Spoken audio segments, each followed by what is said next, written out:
Welcome to Down South Football Podcast. We coming off another great weekend of football, man. I really enjoyed it this weekend. I think the fellas did too. How y'all doing tonight, fellas? So Good, man, man. good. Good. This your boy Renard Williams. Up to the right of me, we got C Tuck, and then we got our boy David Gordon. And of course, it says I hate the U, but y'all know this Ben Dennis, and you know this Florida State, Miami this week. So look. Let me get this out. Let me go and get this out. I'm gonna give you time. I'm gonna give you Miami hate time. But we got a special guest in the house, man, to start the show off. Where we go on all our reviews this week. At this point, I'm gonna turn it over to Mr. David Gardner and let him do his thing, sir. Go ahead, Mr. Gardner. Man, we got a special guest tonight, man. My partner, my homeboy from shit back at the park. Boy Mike Cunningham, man, who if y'all don't know, he's the father of Malik Cunningham or Michael Cunningham, who whatever you want to call him. I don't know what the whole thing between the Malik and Michael. I just saw Mike 2 days ago had to got down on correct somebody about the Michael and the Malik. I still don't understand it, but to me, he Malik. I never knew his name was Michael, but again, like I said, we got Mike got his father on the show, so I'm just gonna kind of turn it over to him and just kind of let you talk. Talk like what was his journey like from from Pee Wee High School all the way to Louisville, man, and just kind of when did you know Malik was gonna become Mikhail? I guess we can put it that way. Dave, we was playing. I don't know if you remember, but when Center Point was in our league and we was playing them, we was Yeah, 9 and we was at the park and somehow or another, bro, we was tied at half. I mean, in the fourth quarter, right? And I had been trying to get Malik outside all game, bro, and they kind of was running the same type of offense that we was running, and it was hard to get him right. outside. So he was like, "Dad, give me the ball," and I'm like, "All right." They kind of bouncing us on the outside. So, bro, make a long story short, I gave Malik the ball on a 30, which is right up the middle of the defense, and when he did that, bro, he went and scored and won the game, man. I told Stacy, like, I was like, as long as we do our part, man, I think we got some. I never told him, but at 9 years old, I kind of knew, you know what I'm saying? And, at the park, bro, Right. I just felt like, shoot, man, in the Metro, man, we played against some of the hardest competition it is, and which really got him ready for a lot of the stuff that's going on now. And things kept going through middle school, man. I kind of took him away from the park because I wanted him to learn more. I just didn't want Malik to be like the average so-called, black quarterback or whatever as far as the running, because I always told him, which this, I said, everybody know you can Right. run. I want them to see that right arm, though. So, going to Mm-hmm. Homewood, man, he got a lot of different type of coaching and me sending him to all those camps.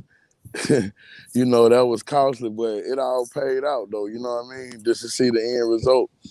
And I'm just proud of him, what he doing. And I know sometimes, which this yourself, and people ask me all the time that, how was it or this and that. But when you work hard, Dave, and you put all into it, what we have, you kind of expect Yeah. these type of, you know what I'm saying? So, bro, we just happy and thankful and blessed, you know.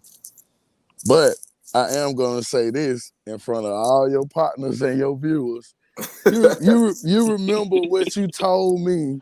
Yeah, guys, this dude right here, this same dude told me one day, several days. He said, "Man, Malika go D1, bro, but not at quarterback. He'll be a receiver or a safety."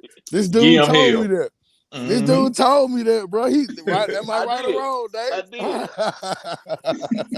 You're right. You're right. But see, that was before Lamar Jackson, though. That was before Lamar Jackson. You know what I'm saying? And I told what? Lamar, I'm like, yeah, he gonna go. But yeah, So yeah, man, like man.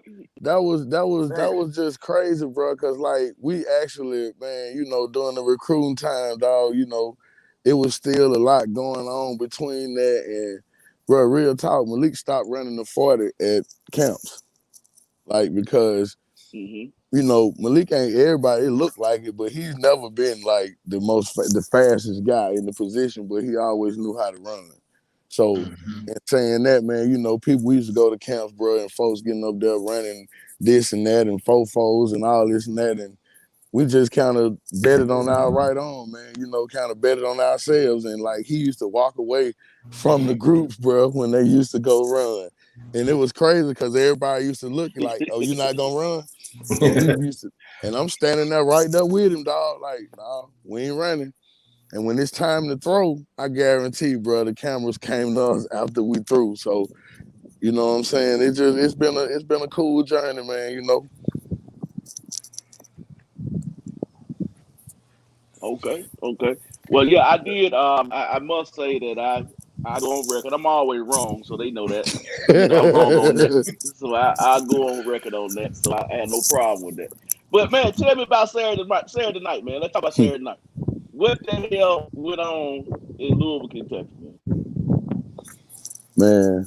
At the end of the day, man, football is sometimes be made out to be a hard game, but it's really not. It's real simple.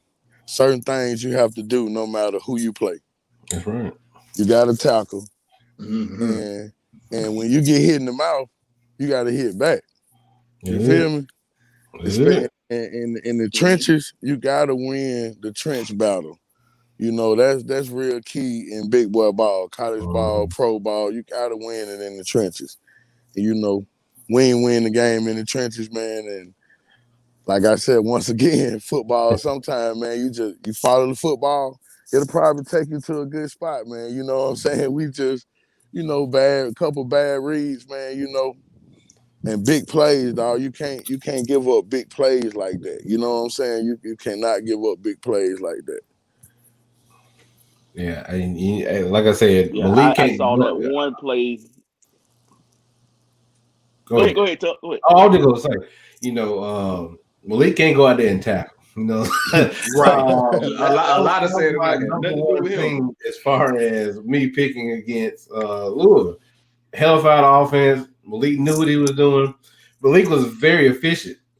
I think I looked at one point, he was 10 for 12 for almost 200 yards, and his quarterback efficiency was amazing. But you had blown assignments all over Louisville's defense, and I was just like, he can't do nothing about that. But like I said, he had a great game on Saturday, and I know you're being his father, you're proud of him. You got to put your arm around him and tell him, everything is good. So how is it handling the COVID situation? Man, it's hard, man. Like not being able to just, like we able to see him after the game and stuff like that, but the fans ain't there. But at Louisville, man, they really do a real good job, about testing for it. And Malik and them really ain't had but like one or two cases, man, like as far as throughout this whole little situation. So it's been a good thing, man, just as far as that concerned, you know what I'm saying, up there at Louisville or whatever. That's good. Dave, you got something else? No, man, I'm good. I was gonna leave it open for y'all guys if y'all had some questions for me. Well, I do have one question for you. I think we all see Malik's talent. I think we see everything that he can do. Definitely is progressing each and every year. Do you see, now I know you're going to give me the father answer on this, but do you see him playing on Sunday? And do you see him and do you see him having, now look, I'm not advocating this. Do you see him possibly changing positions? Is he gonna be one of them guys and be like, look, I'm strictly a quarterback, that's gonna be it? Or he like, how are you gonna do to give me this check? All right. I'm gonna answer the last question first. Okay. Malik. Michael Malik Cunningham is most definitely a quarterback. Yes, sir. That's right. Ain't no doubt about that. That's right. And I'm proud of the things that he do, man. But you can ask Dave. I'm his biggest fan, other than his mom, but probably his biggest critic in this whole world. You know what I'm saying? So I never let Malik is the most humble kid, and like I said, Dave can attest to this. You wouldn't know what he is or how good he is, or however that may go, man. You wouldn't know that unless you talk to somebody other than him. And that's like one of the best throughout all of this whole situation, even though, like I said, it was expected. But Malik has always handled himself like, okay, I done been here before. So that kind of make it easier on us as parents, you know what I'm saying? So throughout this whole little ordeal, man, he been level-headed and, I'm glad of his character shows a lot in a situation like this. And even when we lose, man, I tell him, hey, just keep your head up. That's a game of football, man. You win some and you lose some, Right. And I got one question for you. For the parents that listen to the show, what's one piece of advice you would give them about the recruiting process?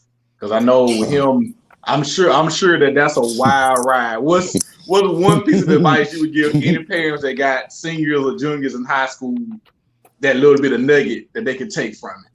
Man, at every moment, man, monitor the kids' phone calls. Gotcha. When I say that, meaning what the coach tell them, you need to know that too. Okay. You know what I'm saying? Because I'm going to just tell you a recruiting story with us. When we left, I don't know if they knew this or not, but look, LSU was our first choice in this whole recruiting thing. And then, because he had made a relationship with D. Craig from down there in Auburn. So D. Craig had went to LSU, and LSU was our, we liked it. Malik didn't really like the food down there. You know what I'm saying? So, it's an acquired taste. So, but what happened was, they ended up finding Les Miles and, boom. So LSU got out of the way. So boom, Georgia became our number 2 choice. And this week, Malik normally was either the top recruit when he went on revisits, or he was the only quarterback on the visit. That's just how they set it up for him. Right. So we at Georgia at this point, man, Jake Fromm was committed to Alabama. And nobody really knew who Tua was at this moment. So we like, okay, cool. I'm training. He coached Drew Brees, so I had asked him about Malik height and all of that, and he was like, everything good. Man, I promise you, in the airwaves, by the time we leave Georgia that weekend and get back to Birmingham, Jake Fromm had decommitted from Alabama and recommitted to Georgia, and Bama had signed Tua. And bam. All in a weekend. All in a weekend, dog. So we go to Louisville, and at this point, Lee like, well, Dad, we gonna go see. I had never heard of Lamar Jackson, didn't know who he was. I know we was watching the spring game, and I don't know if you guys watch anybody's spring game other than Bama's, because theirs be competitive, but anybody else's, it's like they playing against us. So, Lamar had threw by 17 touchdowns. I kind of had got bored from watching it. And in my mind, at the time, I didn't know what defense was out there, because I'm like, man, I hope this ain't the boys, you know what I'm saying? Right. So, after the game, Malik went and talked with Coach P at the time, man, and next thing I know, he like, Dad, come on. So we go up to the coach's office. I sit down again by myself. That's why I say monitor everything. Don't let them tell you, all right, I'm finna go talk to coach and I'm gonna be right back. Nah, I'm going with you. You know what I'm saying? But it's all a learning process. So, I'm following my son. I sit down, he come back. So when he come back, he like, Dad, you ready? I'm like, all right, cool. So we go in there, and the first question was asked when we walked back in the room was, so you gonna commit? Malik stuck his hand out, yeah. Man, I'm standing there baffled. At that very point. I know you're like, whoa, wait a minute, now we just having a conversation. You know what I'm saying? I'm like, bro. At this moment, bro, I had not said 2 words to Coach P. I don't know if Stacey had talked to him or not, but I hadn't said nothing to this guy prior to that. And, that whole little situation, man, of course, it done worked out better for Malik because I love our coaching staff. I like Coach Satterfield. I like what he brought to the table. I like the way he worked the game around my son's strengths and the strengths of the team instead of trying to force old scheme that maybe worked somewhere else, you know, we use what we got, which I like that because, you know, it show a lot of different things that Malik can do. And the league is a play action league now. You know, a lot of stuff going on with the play action. Right. And we do a lot of that. You know what I'm saying? So it's cool, man. You know, the whole little situation, I ain't gonna lie. 2018, man, you know, shit, I was ready to leave. You know what I'm saying? But like I told I was with whatever he wanted to do.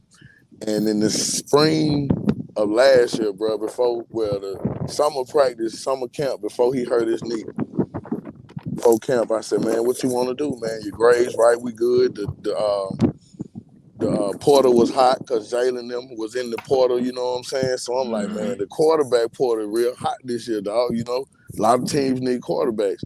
And he said to me, bro, he said, that is my team.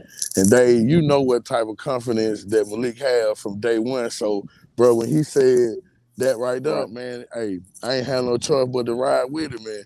What's crazy, bro, he got hurt 3 days later. You know what I'm saying? So, you know, you just have to always, man, cherish the moment, bro. That's why that choice got to be the right choice. Right. You don't want to get there and go to transfer. You don't want to have to do none of that because sometimes it turn out good, sometimes it turn out not so good. You know what I'm saying? So, you know.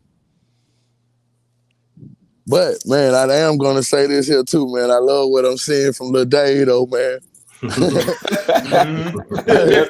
sure. Lil Dave a bruiser, man. We like that type of back. As you can tell, what we can give to him 27 times a game up there. Right. We doing that to a 185-pounder, dog. Just imagine if we had... Yeah, man, he's a beast, bro. He's a beast, dog. You know what I'm saying? That little dude got some, man, he got some toughness, boy. Bro, he run like he about 225, dog, like for real. Little dude tough as nails, dog, like literally, man. Like a lot of folks probably, you know, be on our receivers and this, that, and the third cuts, man. But that boy 10, he make it go, bro. He make the motion go. Yeah, 10 do. Yes, he do. Wait, man, I sent some tape up there to Louisville, man. We ain't heard that back yet, but you know, hopefully Saturday will take a look at it one day. Hey, man, it's still time, bro. It's still time, dog. Cause I'm telling you, dog. I'm telling you for real. Hey, he could be like, I don't know if y'all remember when Michael Bush played at Louisville or not. But, oh yeah, you know what I'm saying? He was an animal. I'm with it. Yep. So Renard, I think that's pretty much all we got. Mike, Renard, you got anything else, man? We don't want to hold him up too long. No, we've held him up like enough time. You know, hopefully, man, we can get you back on. You know, as the season goes on. But we really appreciate the time, man, and you know, we wish nothing but the best for Malik, man, and we're definitely gonna be cheering for the Cardinals all year. And for clarification purposes, everybody on this panel picked the L's up except for the one. The one guy that had to go against it. It had to be one. It was me. It was me, but I didn't want to. I saw Louisville defense, and I was just like, hey, but guess what though? I'm gonna say this because somebody else was like, man, you know, Miami, sorry, man. And I was like, bro, they not the U that we used to as far as the SAP era and all that right there, but you gotta understand that's Florida, and they still got Miami type athletes. You see what I'm saying? They still at the crib sometimes, man. Yeah, you know what I mean. You know, so it's kind of like no lie. In a couple positions, bro, it was like it ain't no way we can win that one-on-one battle. You know what I'm saying? Just on a pure talent level, you know. But we gonna get it there. Yeah, we gonna get it there. That's what's up, man. Well, man, Mike, I want to say I appreciate you, brother. Okay, that's what's up, man. Appreciate him, you know, coming on the show, man. We appreciate it, man. Thank you for spending time with us, man. We appreciate it, man. And Mike, we're gonna holler at you later on the season, okay? All right, man. I appreciate y'all. All right, man. Take care. All right. Peace. So, man, we really appreciate Mike doing what he did, man. That was a great time. You know, I'm sure he probably got a million stories like most football parents do, like Dave do. Yeah. But the big thing, the recruiting story is the funniest thing. We definitely going to highlight that. Yes, But man. I had to ask him that because I know, because like you said, man, that recruiting process. I mean, we hear stories, but when you actually hear the stories from the people and not hearsay, when you actually hear those stories or ones like that, man, it's just interesting. And a lot of people need to hear it because we know a lot of people listen to this show got kids in high school, man. That's on that cusp. And I know some weird ones too, but we'll get into that firsthand later on. But let's just dive a little bit more into that Miami Louisville game, and then we'll move on to it. Of course, Miami won 47-34. Like I said, Malik. I don't know what to say sometimes. I'm just gonna say Malik. ESPN got him as Malik. ESPN say Malik. I think because they cleared it up, because the people kept saying, some people call him Malik and some people call him whatever. I've always called him Malik. So he had a really good game, man. I'm telling you, I have my own thoughts about Miami with that D line they got and all that kind of stuff that's going on. I'm really looking at it like right now I have to put them 2 ahead of Notre Dame in the ACC. But let's just talk about this particular game. What was y'all initial thoughts on the game itself? I'll say this. My initial thoughts from Miami was they have tailored their offense completely to fit De'Aaron King. They're not asking him to do anything down the field.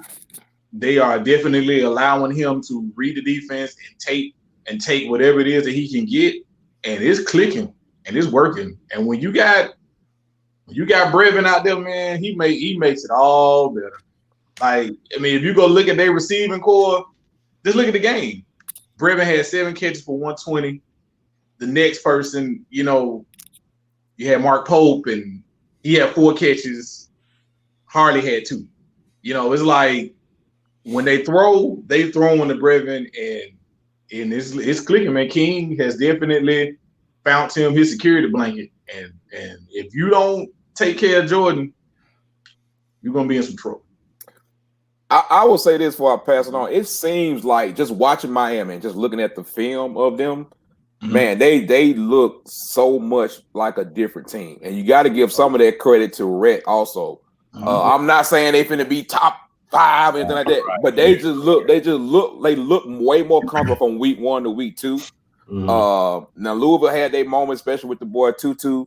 I think they need to. Of course, he is from Miami. They need to get on there a little bit more. But Hawkins from South Florida too. The guy we were talking about, the running back. Yeah. He from South. I think he's from Cocoa Beach, or he from down that way too. Louisville always typing into that. But Tuck, what you got on the game, man?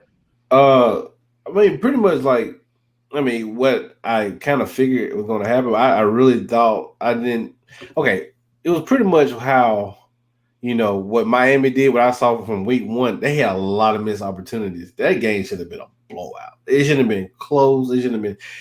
I think King is starting to settle in, and this is again part of what Rhett has learned from Gus, probably. And another thing, what he's learned from Gus that I like is that he's yes. Please clarify the light part, because because this is a thing that I thought. I got a whole list of opinions about that. Yeah. So the things I liked that was Gus like was the read option. It was fluent. You couldn't tell who had the ball. I think the mesh point was between him and I keep getting a running back name. The mesh point between him and the running back was real good. Harris. Yeah, Harris. I think the RPOs were great. They did great jobs of reading when to pass and when to run. I think everything they kept them off balance, and Louisville didn't know what to do, especially when that wheel route. I saw the wheel route coming from a mile away because I saw the guy come in motion, so I'm going right in the running back. You talking about the one tonight? I saw him step 2 steps in the front, and I was like, "Oh, that wheel route, here it comes!" And boom, it was wide open. The things I didn't like, they was very Gus-like, and it almost got Louisville and McKay almost got him back in the game, was the not putting their foot on their neck. They got real conservative in that last part of the first half. That was very Gus-like. They I think if I remember correctly, Miami defense had got 2 turnovers back to back in 2 drives, and a turnover on downs, and you only get you got what 2 field goals. That's another thing. Their field goal kicker, awesome. Dog, that 57-yarder, he booted it. Last year from Florida International, I think. So grad transfer, yeah. Right. So that was another good transfer they picked up. I think, like I said, I think you got to stay aggressive and realize that after Louisville came and scored the first drive after halftime, he's like, you know what? Maybe I need to keep this going, because if I don't keep this going, I'm going to have I'm going to be in trouble. Because Miami ran 2 plays in the second half. Their first 2 plays in the second half on offense, they scored touchdowns. So, like I say, overall, I think the Miami offense is good. I think Louisville defense just didn't know what to do, and the defensive coordinator looked lost. And this offense is not too much different from what Ritt has been running. It was just a bunch of smoke and mirrors, and you just got to stay at home. The ends left the containment. That was one of the biggest things. You got to set that edge against this offense. If you set the edge, you can be fine, but. Assignment. The defense is real disappointed me, but I kind of figured they was going to do this anyway. That's why I picked Miami. So, well, I will say this: Miami definitely got some talent on there, and Jalen Phillips, the transfer from UCLA, the former 5-star recruit. Yeah, he like a man on the end. So, Dave, what you got on this game, sir? I know it's a little bit more personal for you. Well, it's 3 things that stand out to me. I made 3 points. First thing, when I turned the TV on and I'm looking at this game, and Louisville had ball, it doesn't matter which side of the ball you look at, either Louisville offense or their defense. First thing stood out to me was the size difference between Miami and Louisville. I'm like, either Miami is really got some big guys, or Louisville is just kind of small. I think Louisville's a little bit smaller in size. That's one thing. Second thing stood off me is that Miami defensive speed. And Louisville's fast. I mean, Louisville got some straight out fast guys, but man, it's those kids from Miami, they just kind of flying all over the place in the secondary. Third thing, and Mike talked about a little bit in the trenches. Man, Miami D-line, I don't know what they was on Saturday night. They was on something, because it was just straight whoop. They were just straight whooping down there. And those are my 3 things, man. 5 different defensive speed with Miami. And Miami controlled the line of scrimmage, man. And I think that led to the result. One of the reasons we led to the result that we saw. I got you. I mean, I'm kind of with you. All those points are everything the same, kind of with the points that you was making, but they had their opportunities. Even though they was getting dominated, they had their opportunities, and but in the end, I think we figured out the more complete team won. Like I said, it's a good look for Miami. Right. If they can continue to improve and do what they do, you just never know in this 10-game season what's gonna happen. So you got something else? No, I'm good. Oh, okay. Yeah. Well, we're gonna put that one to bed. Hold on. We gotta move on to this game. And then let me put my glasses off for a second. What you got to do, man? Oh boy! I mean, we don't have to talk about it. I mean, we don't. No, we're gonna talk about. We're gonna talk about this Navy versus Tulane game. Because you wake up, you look at, I turn on. Oh, it's 24-0. It's a blowout, man. This is first half. Then I'm watching Navy. I'm looking around. I said, oh, they done changed the quarterback from last week. Then they brought the quarterback back in, and all hell broke loose. And that's all I'm finna say about that for right now. Then you're on 4th and 3, you do the incomplete pass and just instead of just taking the points and going ahead. No, we're gonna score a touchdown. We're gonna score a touchdown. Instead of taking the points and go ahead. And I'm sitting here like, oh boy. So anyway, I'm gonna turn it over to Tuck and let him get his first thoughts in, because I'm still sitting here disgusted because of the fact it was 24-0 lead, and no, it was not on my ticket for anybody to ask. No, definitely not. That's good to know. Yeah. That's good. But don't ever pick service academies to be on your on your team, on your betting wager, because if you do, it might be a chance you lose. Anyway, I talked about this a couple times before. That Justin always told me that who's the toughest teams y'all ever played ever, and he always told me it's the service academies. No matter what it is and what the score is, those guys are not going to quit at all. Not going to quit. So when I looked at the game, I thought, well, damn, I got this all wrong. I was like, well, damn. I was like, I guess, whatever. It's no biggie. But then I turned like an hour later and I was like, are you shitting me? I cannot believe this. I was like, okay, all right. So then, like I said, look, coaching, I don't know. Sometimes X and O's will lose this game. X and O's lost this game. It was sometimes you just gotta use common sense, but common sense ain't common for everybody. I don't know, man. I don't know. I like I said, when I looked at this game and I was like, this is interesting. But I mean, Tulane, they just pulled up lame. I mean, that's all I can say. They had it in the bag. All you had to do was just be confident and run some good plays, but they fell asleep at the wheel. I'm very surprised that I ain't gonna say I'm surprised, but I saw that Navy fought. I mean, yeah. But putting Dalen Marsh back in, the quarterback, and he even said something about the fact that him having to watch, and I saw like the last quarter was like it seemed like the competitive juices got back in it. And the fact that Fritz, I think that's the coach name at Tulane, I can't remember. The fact that he just had we know many coaches have had brain fart moments, and that he just seemed to have one. It's like, dude, I don't know, you win the game. Like Herm said, you play to win the game. You don't play for style points a lot of times. But I think that's what I had on it. David, you got anything on this particular game, sir?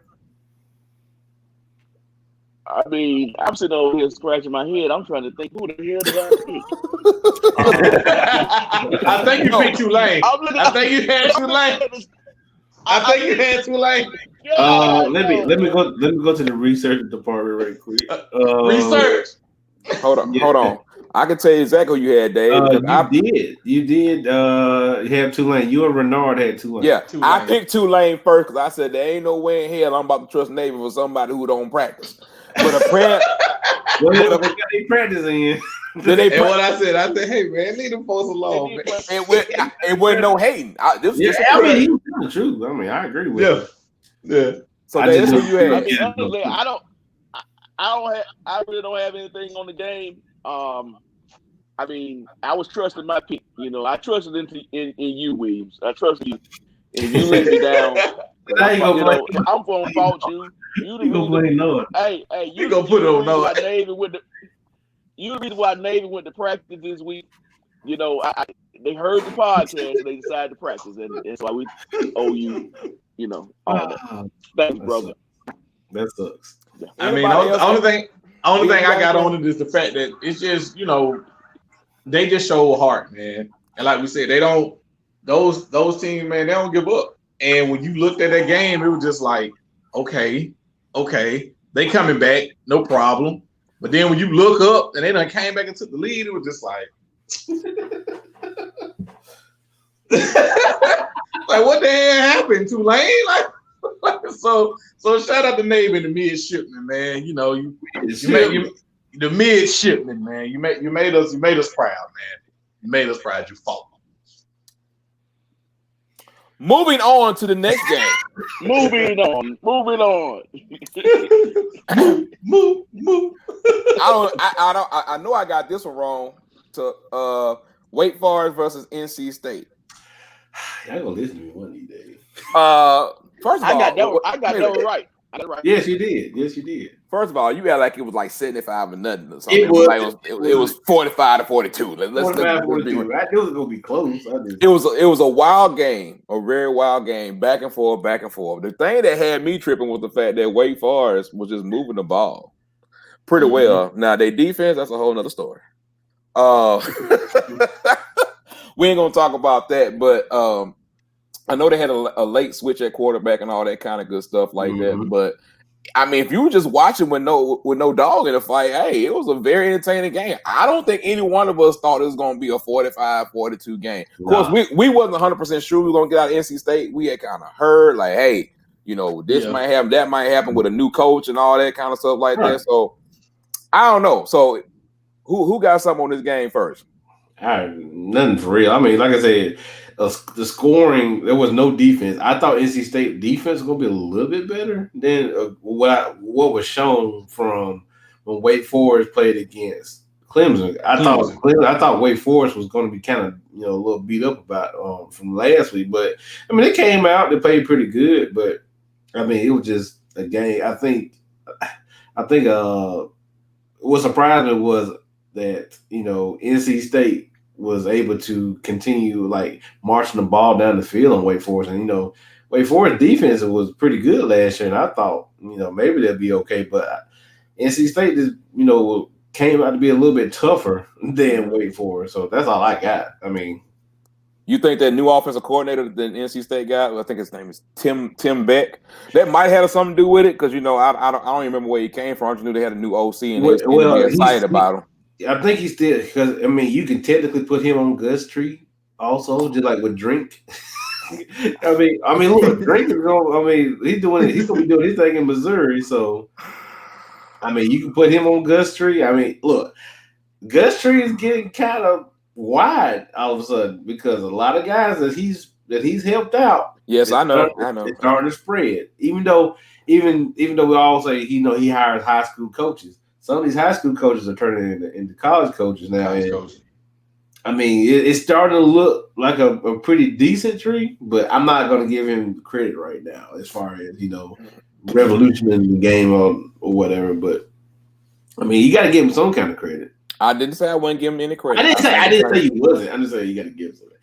Not personally to you, Nard. No. But I hear it a lot about him and his tree. So, Ben, you got anything, sir? Nah, man. I mean, NC State, Bailey Hockman, former, we know where he came from. Was very efficient, 16 for 23, man.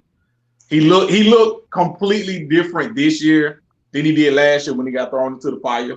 Because last year he looked like a deer in headlights because he wasn't ready for the action. But it looks like that year of, we all know what happened to NC State last year. So looks like he had another year. So that's why you pick Wake Forest? No, because NC State looked terrible last year. No, I picked Wake. They did. They were one of the few. They were one of the Missouri just picked. So Missouri just picked their coach off of what NC State did. No, I'm just saying they were one of the few teams that we actually dominated last year, and that's not saying much.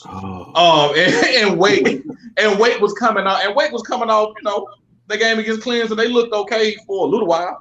So for a little while, okay. You just seen what Clemson just did to Pat. I know it was the Citadel. It was a Citadel. You was all right till you brought that comparison up. Now you just all your credibility just left. They did not.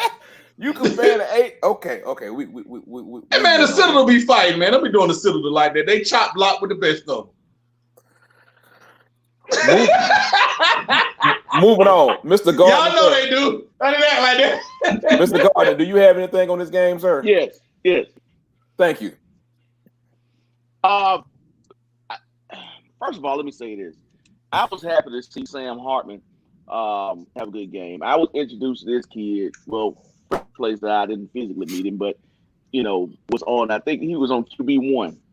I think on one of those episodes. I think it was the one, it wasn't with Justin Fields. It may have been the one after that. But anyway, so I was real curious. I knew he committed Wake Forest. He didn't play much, I don't think, last year. He played a little bit, I think.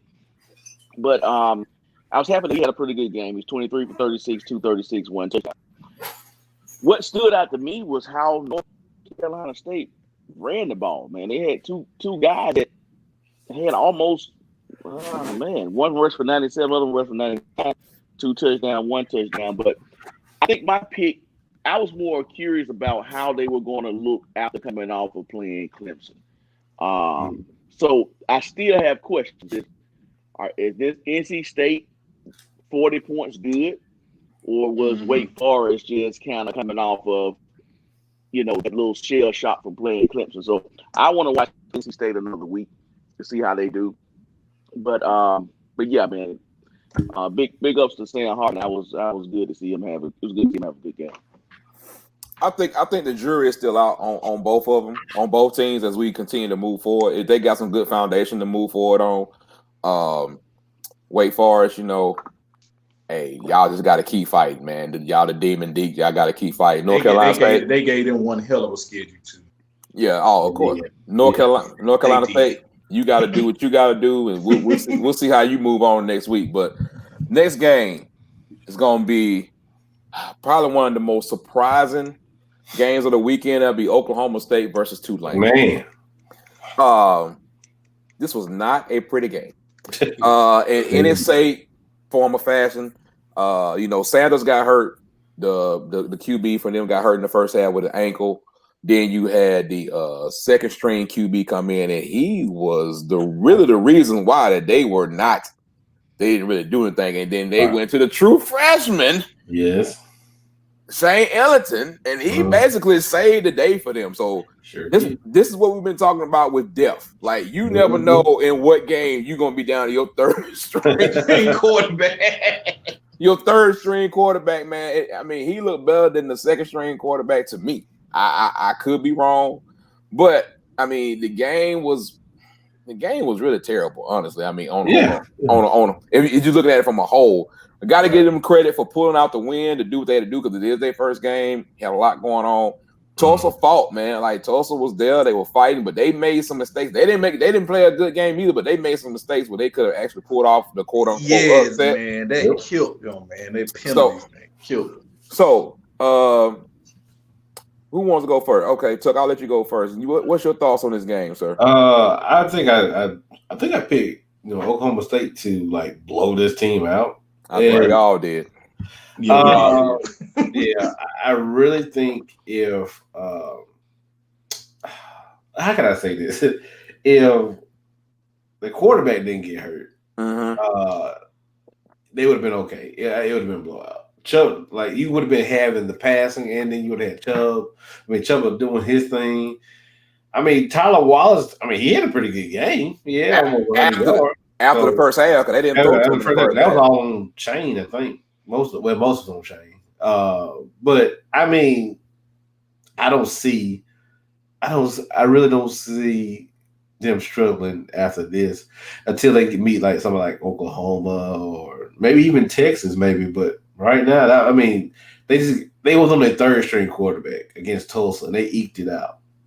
I think it was blood, and Tulsa saw blood in the water and an opportunity to, I guess you can say quote unquote upset. But again, he was on your third string quarterback. What shocked me was their second string quarterback looked very ill prepared to play. And Ethan. Yeah. Ethan Bullock. That was very shocking to me. Yeah, I thought he would have been more prepared, ready to play, but you never know what the issue was. But Tulsa had an injury too. They started running back wasn't there either. He had an ACL injury in practice this week. So they still have some other guys that stepped in, but it was really good to see them to see Tulsa keep fighting, through everything that happened and through everything that was going. But Dave, what's your thoughts on the game, sir? Don't really have a whole lot. You said the starting quarterback got hurt, right? Sanders, yeah. Sanders, right? So yes. How long was he out? I haven't heard. But it might be a couple of weeks. It was a high ankle injury, so you probably looking at 3, 4, 5 weeks or so. You never know. They didn't say for real. Oklahoma State might be in trouble. Because if you're struggling with Tulsa, I'm just saying, you struggling with Tulsa, you got to go another 3 to 4 weeks without your QB1. It's going to be a rough ride there, Stillwater. Just hang on, guys. I don't really have much on the game. I worked Saturday, and I peeped in, and it was like 7-0 or something. Whatever the score was, I turned it off. So I didn't know we were going to cover this game today, but I'm just joking. But nah, seriously. But seriously though, man, it's going to be a rough ride in Stillwater, man. I don't have nothing on that game, honestly. Well, maybe by the time we come back Wednesday, maybe by the time we come back Wednesday, we'll have an update on his injury. Was it to see exactly what it is? But I'll tell you this: I watched the game because I had another interest in the game, and it was on the laptop. And I'll just say this: like, it was rough, and Tulsa had every opportunity to do what they needed to do, but. I said the game was not a pretty game, but in this day and age, you just got to get the win and then hope and move on. Ben, you got anything you want to say, sir? All I'm gonna say to that point was, like you said, when they were inside the 5 and they got that false start, they had all the momentum in the world, and they came up. And then once they got that false start and it took them back outside the 10, I was like, that's it. And sure enough, they didn't do nothing with it. And you see the final result. 16-7. They ended up. Bernard on that one. They ended up not getting anything out of that. They ended up getting nothing. They didn't get a field goal. They didn't get nothing. They were inside the 5. It was like second down. I believe it was his second. I think it was second down. They got called for the false start, and they went from inside the 5 to not even a field goal. So that pretty much was the game. Well, I think I'm gonna hold out judgment on Oklahoma State to number 1. I mean, we know they got the talent on offense. I mean, because we talked this whole time, we ain't talked about Chuba the whole time. We ain't talked about Hubbard the whole time. We ain't talked about none of it. That's just how terrible the game was. Well, it ain't no point to talk about Chuba because he had 27 carries, but that's a lot against Tulsa. But I would again with the QB play. Right. I will say this. I know we're seeing some spotty play, but this is to be expected. With teams that are starting and stopping in practice, and you having to get some people out with contact tracing, some people actually have the virus. Right now it's about surviving advance, because really, like, if you could just get through this rough couple of weeks and hopefully not have anything crazy, I don't expect to see great football. I just expect to see football. Now, some teams are going to be better than others, of course, because some teams are more loaded, more talented, and some of them is going to be natural. But it's not really surprising me that it was that bad, but it's surprising how so many people across the country are just taking it that way. Like, something, Nard, to your point, I will say this. Looking at the college game, and you look at what's happening in the NFL right now, it's amazing how maybe it's youth, whatever you want to call it, but you look at the major injuries in the NFL that has happened in the first 2 weeks, and you look at college. Everybody, for the most part in college, they going through their ups and downs and bumps and bruises, but there hasn't been any major injuries from gameplay. Like, there's been people that have gotten hurt in practice and so forth, but there hasn't been any major injuries so far, knock on wood, from gameplay. So if anything else, that's the NFL is showing you. That's the one thing you really need to focus on, is just making sure, like you said, Renard, surviving advantage. Just get through the game. Hopefully all your starters is intact, and move on to the next week. And we'll get on the NFL later, but because I definitely have an opinion about that. But let's move on to the next game. Next game was University of Central Florida versus Georgia Tech. Georgia Tech, go to hell. Once again for letting me down, making me look foolish, y'all. And then you teased me. Bro. They look good early on. They look good. They hung in there. 28-21. We back in this thing. No. UCF said, y'all thought we was done. Let me show y'all this fast-paced offense that we got that we ain't really unleashed on y'all yet. And then, but two words for this game is Dylan Gabriel, Baby Tua, Baby T, whatever you want to call him. You know what I'm saying? Doing his thing, looking.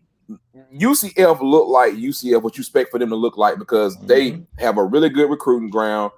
They got some athletes. They look pretty good on both sides of the ball. Like, they look at that team like, just keep your eye on them. Y'all already know. But when they went that one drive, hurry up. I'm talking about, like, it was like, okay, 5 plays, done, touchdown, see y'all later. Y'all thought y'all had something to it. But Ben, I'll let you go first about this game, sir. My thoughts is you know, the thing about Georgia Tech, what they're gonna have to get used to, because it's already showing to be a small trend, but they're gonna have to get used to being able to overcome Sims' turnovers. Because although he played well, again, he had another good game. He's able to have turnovers and ignore them and move on to the next play. But a team like Georgia Tech, in this game, he had 2 picks, he had another fumble, which mirrored what he did last week. But the difference was, facing a better team, they were able to capitalize on those mistakes.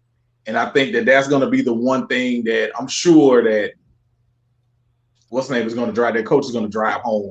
Like, look, since you got to take care of the ball. But I will give Georgia Tech this. Gibbs, that kid, the running back, they got them something with him. That's going to be a tandem. You give them to about year 3 together, Sims and Gibbs, that's going to be a tandem that's going to be a lot to deal with. A lot to deal with. So they got a promising future. You know, UCF just, they had to, and at the end of the day, they had a better quarterback. They had a better quarterback, and they had a better overall team. And that's how they was able to manufacture that win. I got you. I will say this: the running back for UCF. Did y'all see that guy? His name is Otis Anderson. I wonder, is he related to the Otis Anderson from the Giants? Yeah, the Giants. I wonder. That's the first thing I thought about when I saw that for game. The Giants. I was like, So, Tuck, what you got on it, sir?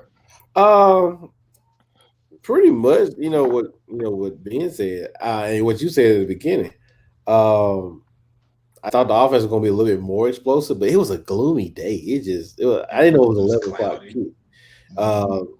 That morning kick, how Auburn does morning kick. I think they kind of. Don't remind me, we got one this weekend. Coming up, but we'll talk about that later. But yeah. So I really thought that was going to be a little bit, more efficient offensively. They made some mistakes, but don't get me wrong. Georgia Tech came to play. They laid a hat on them a couple times, especially that little running back guy they got. He's tough. I ain't gonna lie, he's a tough kid. But shout out to Georgia Tech for keeping it, close. But again, UCF showed that's why they're, everybody talks highly of them in their offense. Their defense looked pretty good. I can't remember that safety name, but he's legit.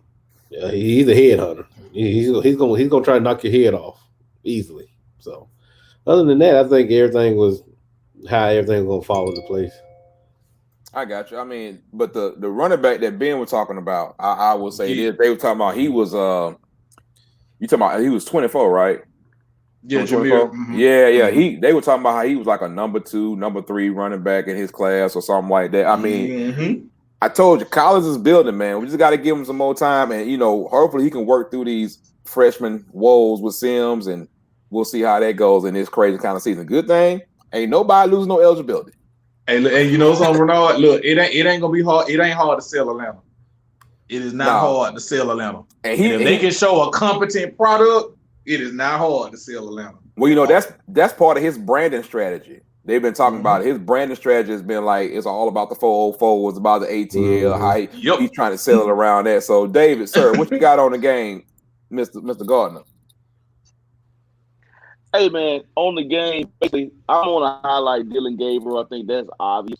27 for 41, 417 yards for a touchdown. Like Ben said, the turnover bug for Georgia Tech, Mr. Sims had 2 interceptions. So, I mean, that's going to be something they're going to have to correct. I didn't expect them to win that game. I didn't think that they could score. They proved to me that they really could score for the week. So, again, I think Sims and Gibbs is going to be something to be reckoned with in the future. But overall, I think UCF look like UCF. They only get better as time goes on, and we'll see how it works. Okay.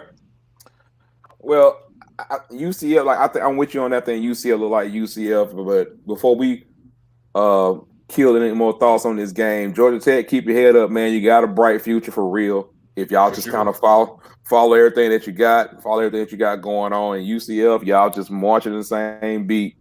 And whew, Lord have mercy, they looked impressive. The next game we want to talk about, let's go to BC versus Duke. I think there's another one. Did I get one right this week, Chuck? I'm really trying to figure I out. believe in you, Chase Bryce. I believed in you. I do. I still do. Hold on. Let me get this out about this game. The quarterback from Notre Dame looked pretty good. Zay Flowers looked good for Boston College, but Duke 4 turnovers in the red zone. You got the same problem as you did the week before. Yep. Y'all are driving the ball. And you turn the ball. I don't feel as bad about my pick, but bro, how you have 4 turnovers in the red zone? And you had 5 total. So, you know, that but like I said, BC's Zay Flowers out of Fort Lauderdale, Florida, another one. Jeff Hartley is dipping down to Florida like everybody else do. The former DB coach, defensive coordinator from quote unquote the new DBU, as they like to call themselves. I'm not getting to that conversation with them, but at the same, I'm not going down that road. I'm just saying, yeah, y'all have some hella fire DBs come through the Ohio State, but I mean, BC definitely looked different, man.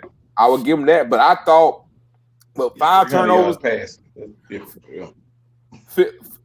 5 turnovers, man. You should win that game.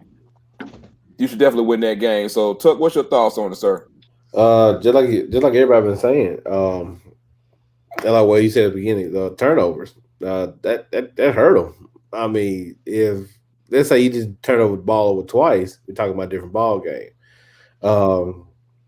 Chase Bryce, I think he just had a off day. Well, he had 2 had an off day, but it wasn't efficient. And I think for any Cutcliffe offense to work, you gotta be efficient. You gotta be efficient, man. You can't turn the ball over. You gotta. I don't know, man. Duke's defense is really the one who really shocked me. I was like, sometimes you got to bear back and you got to dig in and get a stop. It didn't happen. I thought it was going to be close. I thought it was going to be a 31-24 game. Those turnovers really changed that outcome. But yeah. But I mean, shout out to BC for playing football. That's all they did. They just kept pounding the ball, and that's all we had. That and Zay Flowers. And I think for BC, that's definitely different. Like you look at BC over the last, I say 6 years, 7 years, you ain't seen them have no receiver putting up. First of all, receiver, quarterback throwing for 300 yards, and you know what I'm saying. And then the most explosive player on the team actually being the receiver. That's just something you hadn't gotten used to from BC over the last few years. So for them, maybe this is, quote unquote, the dawn of a new era. They're going to try to change things up a little bit and not be so committed as to the run as they have been. Because, in the past, it was just like, look, throwing to them was just optional. It was just like, look, we're just going to throw the ball when we have to. But maybe now they're going to be more balanced. So, shout out to BC, man. Doing what you're supposed to do with the turnover, man. Well, it's good to see what Jeff Hartley going to do. Dave, you got anything on this particular game, sir? It's just good to see BC actually throw the football. Number one. So for them to have it over 300-yard pass is definitely different. And I'm looking at this kid, Zay Flowers, man. He is from Fort Lauderdale, Florida. We're back with the guys we was talking about, those Florida guys. South Florida. So this is one. South Florida guy. He's all the way up in doggone Boston College. Now, how did everybody let this happen? I don't know. But it's happening. Hey, you see the results of it. So again, big shout out to Boston College, man. It's a different look, and I'm looking forward to seeing next week. Okay. I think the thing about Zay Flowers is if you look at his height and his size, you got so many Florida athletes from that area, man, from that South Florida area. Yes, I think he's on like 5'10". Yep. But I mean, that's not bad size, but I think he's kind of light. But he kind of might get lost in the puzzle. Like those kind of guys normally will be at a FIU or FAU or UCF or USF, and he probably like, okay, these places are getting overcrowded. I'm gonna go somewhere I'm going on the road. And then, you never know because there's so many athletes down there on that side when it comes to them too. When it comes to South Florida, you never know how them kids get out of there. We already know how that recruiting game works with exposure. And they have him listed as 5'11", 178. So that means that he could possibly be shorter and smaller. Correct. In reality. But he is definitely electric, bro. He's definitely electric. So we got another game we want to get into, man, and then we're gonna call it a night. We got some other games that happen, but no, we're gonna just go to this one. And this is mostly a Tuck game. Number one, because Tuck was, if y'all remember, I remember, when we was picking this game last week, Tuck like, y'all really got faith in Notre Dame offense. Run the tape. Run the tape. I was like, hey, I'm just telling you. I think I said 42 to something like that. I can't remember. But so, congratulations, Notre Dame. But Tuck, what's your thoughts on this game, sir? Still the same from last week. I really don't trust Ian Book. I just think South Florida didn't bring their defense with them. I really didn't. I mean, that's the bottom line. He did play. He played up to his potential. I'll put it that way. I'm very, I'm still on the fence about, him producing against a good defense. The research department didn't tell me that South Florida lost 9 starters off the defense, so that would have helped me out too. But yeah, I feel as though they took care of business. Do I think they took a step forward? No. Do I think South Florida could have did better? Yes. But again, Notre Dame defense was who I think they are. I think they're the heart and soul of the team, which they had a shutout in a 52-0 game. I really thought the offense. I should have thought they could have gave a little bit more time to South Florida's offense. I thought they're going to be just like a little bit better than what was shown on tape. But again, with COVID season, no spring practice, that might have a little effect on it. But like I said, Ian did what he was supposed to do. My mind hasn't been hasn't changed any from what I've seen. So nothing. Well, good deal. They won 52-0, and I will say Book numbers was not impressive. 12 of 19 for 143 yards. That's not really saying much for a whole game. It was just, I don't know. It just kind of seemed like, we just kind of not so much going through the motions, but it was just like South Florida just was not good. Right. It was just last days ago, and I was just like, okay. I'm looking at some of his stats now. Like you said, 12 of 19, 143, hit a 4-yard touchdown run. Well, like I said, no. Like I said, I want to see him against the competition that I want to see him against better competition. And when it comes to better competition, right now, I'm not seeing it. I'm not. Well, that was it about that game. Wasn't a lot to get into, and no, we did not cover the Clemson game. I think we all know what that was all about. It's not done to cover. But we want to go ahead and wrap it up, man. It's a little right at an hour because we got a lot going on this week. We're gonna have some type of SEC preview coming up probably Wednesday. Hopefully tomorrow we will be recording with a special guest. But we definitely want to shout out and thank Michael Cunningham for coming on the show, Thank man. you, sir. Appreciate it. And he definitely will be back. And if that's it, this is your boy Renard Williams. Y'all can hit me up on Twitter at Renard D Williams. Go ahead, Tuck. It's your boy C Tuck. Y'all can hit me up on Twitter, Instagram, and on Facebook at Chauncey Tuck. All right, Ben. You can go ahead and reach me on Twitter and Instagram at I am DJ Double Dose, man. Dave. And you reach me at Twitter, DLR205 on Twitter. That's all I got, fellas. Well, y'all can reach the show, man, on all the platforms. We will have the audio available on Anchor. We will have this, of course, on YouTube. Well, hopefully this is where you're watching it right now. If you're not just listening, hit us up on all social media, Down South Football Podcast on Facebook, Instagram, Twitter. Holler at us, man. If nothing else, man, we'll be back at y'all in the next couple of days with some more previews about this weekend. Big week coming up, so we'll holler at y'all next time. Peace. All right, we out.